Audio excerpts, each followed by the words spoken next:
Saudara, Polda Sumatera Utara akan memanggil pihak sekolah menyusul ditemukannya seorang siswi Sekolah Penerbangan Ade Nurul Fadilah di Medan yang tewas di asrama.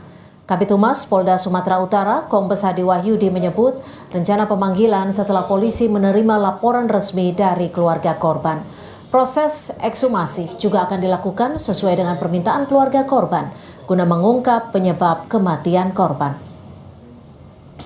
Selanjutnya adalah melakukan penyelidikan dan mengagendakan dalam minggu ke depan ini untuk mengundang ataupun meminta klarifikasi pihak-pihak yang terkait di antara pelapor itu sendiri, kemudian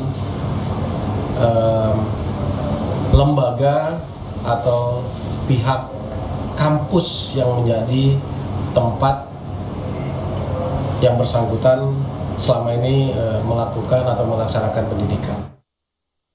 Saudara, pihak keluarga melaporkan kasus tewasnya Ade Nurul Fadilah di asrama Sekolah Penerbangan Kota Medan ke Polda Sumatera Utara.